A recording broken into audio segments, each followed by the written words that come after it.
This is my audience for this persuasive speech.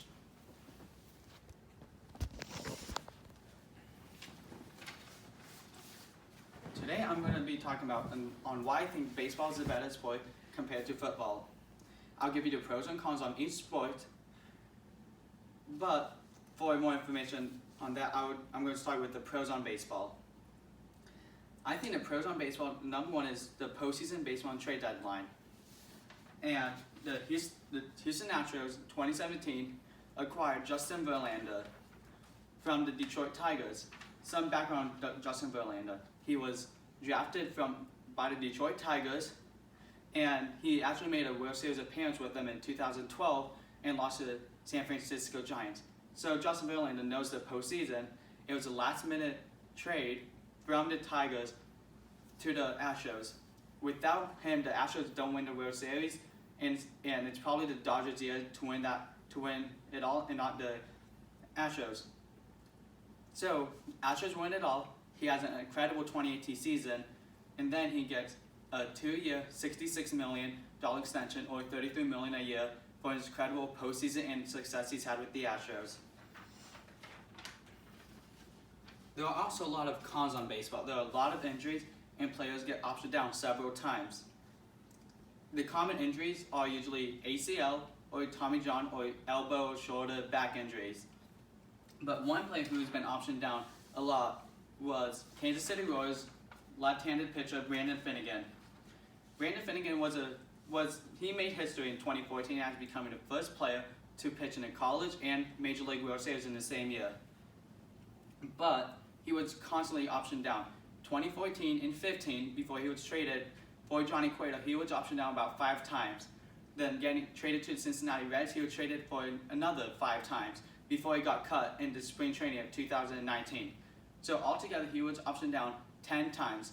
It really hurts the confidence in young players when they're constantly optioned down because they feel like they don't have a place on a big league roster, and players have quit because they've been constantly optioned down. There are some who continue to fight back, like Kyle Zimmer, who never made the big league roster because of injuries, got cut, he got re-signed, got cut again, and he's finally healthy. He made the opening day roster for the Royals, but was optioned down. So he's trying to work his way back up on the rebuilding team, which in the second half he probably will. Now I'm going to talk about the pros on football. There are a lot of games that are televised. There are probably about 4 games every Sunday that are televised on different channels, and there are the Monday and Thursday night, and Sunday games.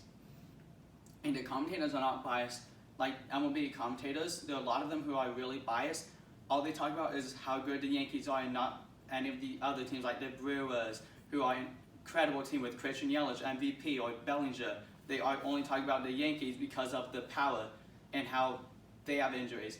There are other teams who have a lot of injuries. Kershaw didn't start the season with them. He was on an injured list. Walker Buehler and Hyun-Jin Ryu have been their ace, having the 2 aces for them. But the cons on football is there are a lot of ACL injuries.